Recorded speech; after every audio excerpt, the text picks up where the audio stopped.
네, 안녕하세요. 오늘은 갤럭시 폴드 2에 대한 영상입니다.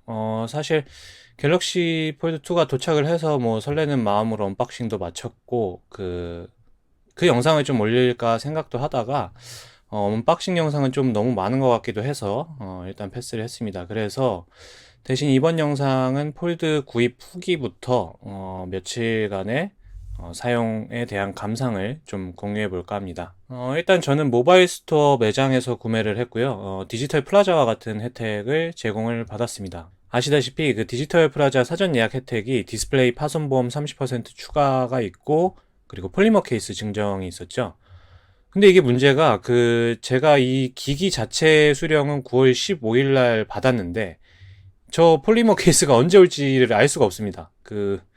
도대체 이게 왜 그 폴드 기본 구성품에 기본 케이스를 빼가지고 기계를 사놓고도 좀 마음 편히 쓰지를 못하는 그런 느낌이 있는데, 이게 좀 이해가 잘 되지는 않는 부분이에요. 또 기본 필름이 내부 외부에 뭐 다 붙어서 나오는 건 좋은데, 시중에서 이게 케이스를 쉽게 구할 수 있는 폰도 아니잖아요. 그래서 이게 안 그래도 어디가 깨질까봐 좀 무서운데, 케이스 없이 지금 어떻게 들고 다녀야 되나 좀 막막하기도 했죠. 그래서 지금 상황은 또 폴리머 케이스만 다른 업체 쪽에서 담당을 한다고 하는데, 아직 스케줄이 안 나왔다고 합니다. 그래서 언제 받을 수 있을지를 모르겠는 상황, 뭐 그런 상황입니다. 일단 그건 그렇고, 이번 폴드 2 출시 때와 폴드 1 출시 때랑은 분위기 자체가 조금 다른 것 같습니다. 폴드 1이 처음 출시됐을 때는 그 기기를 실제로 보고 만져볼 수 있는 장소 자체가 좀 엄청 제한적이었던 걸로 제가 기억을 하거든요. 아마 서울에 뭐 몇몇 메가스토어였나요? 거기를 가야지만 기기를 이렇게 만져볼 수가 있었고, 가면 또 그냥 뭐 전시품처럼 이렇게 마음대로 만질 수 있는 게 아니라 무슨 보호장치 같은 거 안에 있어가지고 직원이 꺼내줘야만 볼 수 있었죠. 그래서 저처럼 뭐 그냥 조용히 기계를 만져보고 그냥 체험을 해보고 가고 싶은 사람한테는 사실 뭐 그것도 조금 뭐 부담스러웠던 뭐 모습이었습니다.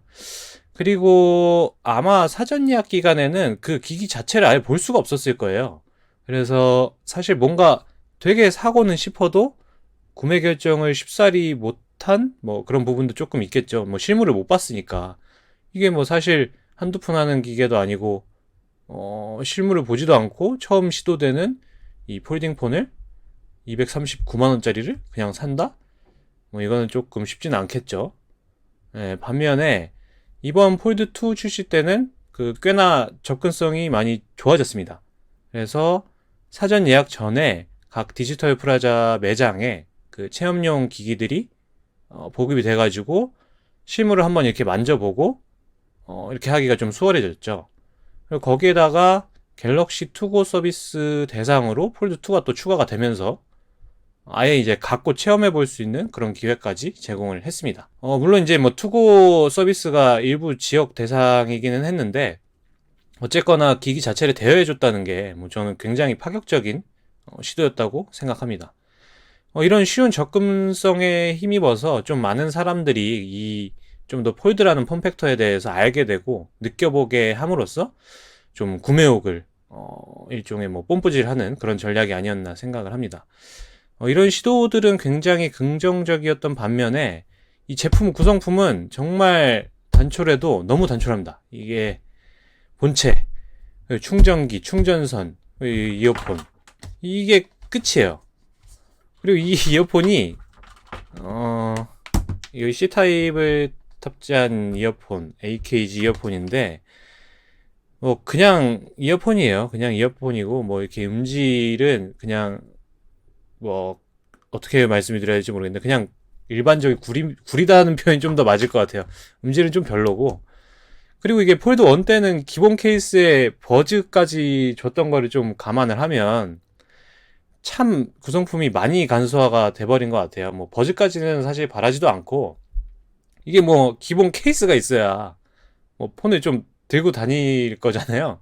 지금 사실 그 15일날 이걸 바꿔도 이거를 설정을 하면서 이거 어떻게 들고 다니지? 뭐 고민하다가 사실 이 케이스를 산 건데, 참 난감합니다. 이게 기본 케이스를 줬으면은 그냥 바로 이제 언박싱을 하고 그냥 바로 쓸 수 있었을 텐데, 뭐 그걸 못했으니까 되게 마음을 졸였어요.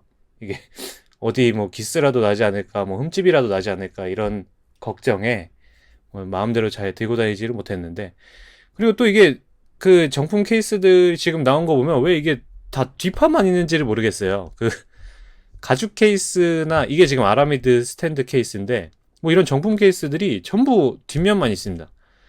그래서 이게 사실 뭐 그럼 아파는 그냥 뭐 여기 찍혀도 괜찮은 건가? 뭐 이런 생각을 하고 만든 건지, 아니 이게 사실 뒷판만 판매를 하는데 가격은 또 6, 7만 원대고, 이게 제가 디지털 플라자에서 사전 예약을 한 이유 중에 하나가 폴리머 케이스가, 거기서 증정하는 폴리머 케이스가 여기 앞판이 있어요.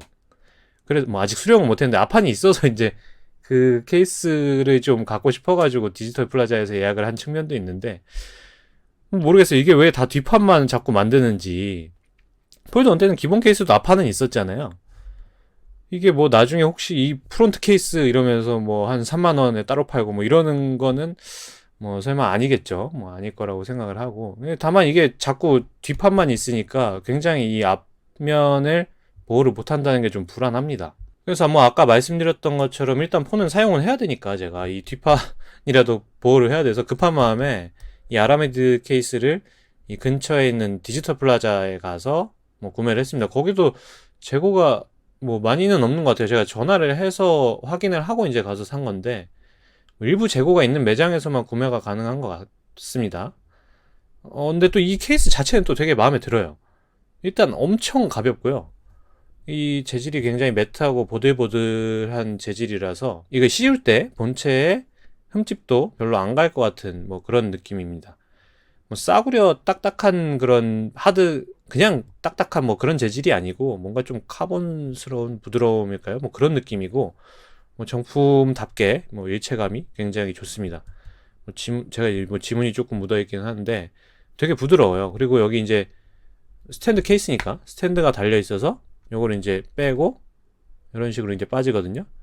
그럼 이제 보통은 이렇게 세우라고 만들어 놓은 거예요. 그러니까 가로로 이렇게 해서 뭐 영상을 볼 때 뭐 이런 식으로 해서 이제 요런 식으로 세워지게 되는 거죠. 요런 식으로 세워지는 거고, 이게 또 여기 요 부분, 스탠드 부분이 외부 화면을 쓸 때 이렇게 그냥 걸치고 쓰면 생각보다 또 조금 편리합니다. 뭐 이게 워낙에 무거운 핸드폰이다 보니까 뭐 요 정도 지지되는 것도 뭐 상당히 도움이 된다고 느껴지더라고요. 근데 이게 세로로 거치하면 좀 불안해요. 폰이 워낙 무거워서 이렇게 밀리는 느낌이 나거든요. 여기 되게 불안해서 이 세로로는 안 세우는 게 좋을 것 같습니다. 폰이 너무 무거워가지고 좀 휘는 것 같은 느낌이에요. 뭐 다 좋은데 얘도 또 뒷판만 있어서 이 재질로 그 여기 앞면도 보호할 수 있는 커버가 같이 나왔으면 정말 좋았을 텐데, 정말 100% 만족을 했을 텐데 너무 아쉬운 부분입니다. 뭐 일단 이 정도로 구매에 관련된 말씀은 여기까지 마무리를 하고, 뭐 며칠간 조금 썼던 느낌들을 말씀을 드리자면, 확실히 폴드라는 폼팩터 자체가 굉장히 매력이 있는 폼팩터 같습니다. 폴드 1 때에 비해서 일단 외부 액정이 엄청 광활해졌죠.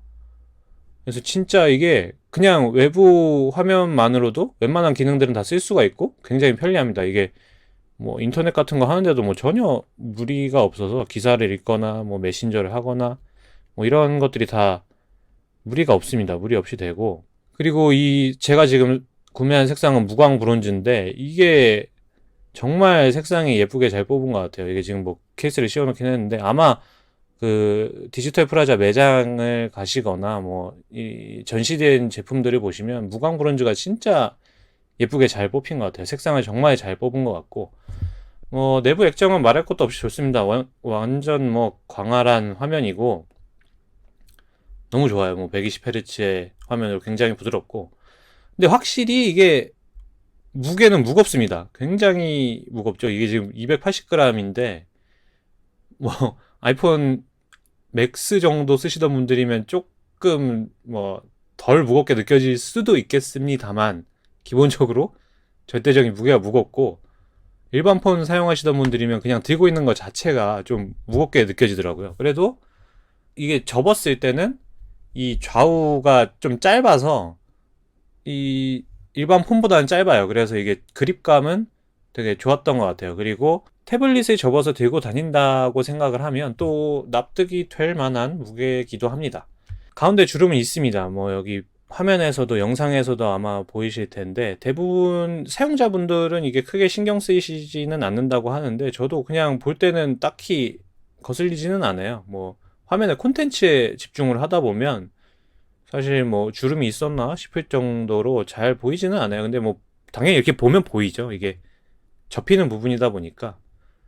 그리고 이게 사용하다 보니까 그 기본 화면 구성을 이 내부 액정이랑 이 외부 액정이랑 따로따로 설정을 해줘야 되더라고요. 이게 내부 액정에서 뭐 제가 지금 여기 이런 식으로 뭐 쇼핑 이런 식으로 폴더들을 만들어 놨는데 여기서 뭐 만들고 이렇게 정리해 놨다고 이 화면이 뭐 외부 액정에 어떤 자동으로 뜨거나 그러지는 않아요. 그냥 외부 액정은 또 외부에서 폴더를 따로 여기서 만들어서 설정을 해줘야 됩니다.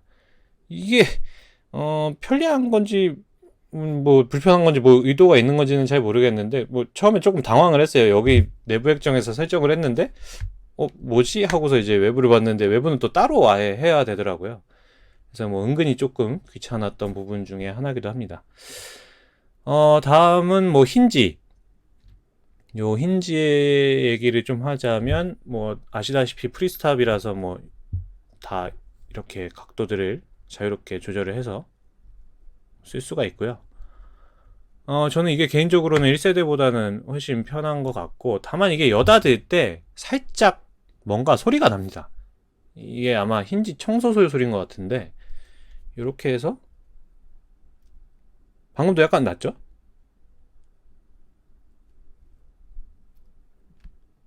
뭔가 사사삭 찌걱찌걱 뭐 사사삭 이런 소리가 조금 나요. 예, 조금 나는데 이게 아마 그 여기 힌지 내부 청소솔이 있어서 그 소리인 것 같은데 뭐 엄청 거슬리는 정도는 아니에요. 그냥 조용한 장소에 있으면 좀 들린다. 뭐 이런 정도고.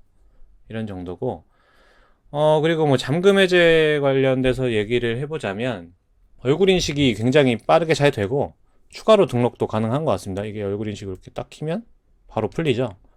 키고 바로 풀리고 이게 얼굴 인식할 때는 이 카메라 부분에 뭐 조금 디테일이 있는 것 같더라고요. 이렇게 해서 네, 이런 식으로 한 바퀴 돌고 바로 풀리고 이게 이제 뭐 요새는 마스크를 자주 쓰니까 그럼 혹시 이제 마스크 쓴 얼굴을 여기다가 추가를 하면 인식이 되나 해서 이제 테스트를 해봤는데 마스크를 쓰면 그냥 얼굴로 인식을 안 해요. 그냥 인식 자체가 안 돼요. 그래서 마스크 쓴 얼굴은 인식을 할 수가 없다. 결국은 마스크를 쓰면 지문 인식으로 해제를 하는 게 좋을 것 같고 이 지문 인식률은 굉장히 좋습니다. 뭐 바로바로 인식이 풀리고 뭐 요새 뭐 지문 인식들은 다들 빠르니까 개인적으로 저는 이게 조금 사이드 쪽 이런 지문 인식을 안 좋아하는데 저는 보통 왼손으로 파지를 많이 해요. 왼손으로 이 휴대폰을 들고 다니는데 보통의 그 사이드 지문 인식들은 요 우측에 이걸 달아놔요. 그래서 물론 이렇게 잡으면 굉장히 편하죠. 엄지로 그냥 바로 풀면 되는데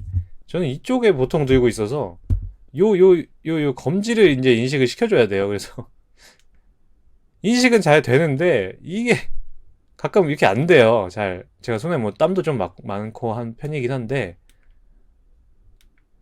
딱 하면 뭐 지금 또 잘 풀리는데 그리고 이 느낌 자체가 좀 별로예요. 이 검지로 눌러서 인식을 해야 된다는 게 조금 별로라서 이쪽 외부 화면은 뭐 일반적인 그 액정인데 여기다가 그냥 뭐 온스크린 그 지문 인식을 좀 달아줬으면 하는 아쉬움이 좀 강하게 듭니다. 뭐 얼굴이나 지문 모두 등록을 해놓고 쓰니까 뭐 마스크를 안 썼을 때는 얼굴 인식 보면 바로 되고 뭐 지문도 둘 다 되니까 뭐 둘 다 된다는 건 뭐 굉장히 일단 편리한 것 같습니다. 종합적으로 좀 얘기를 해보면 정말 갤럭시 폴드 2는 굉장히 비싸고 아주 좋은 기기인 것 같습니다. 비싸고 좋은 기기죠.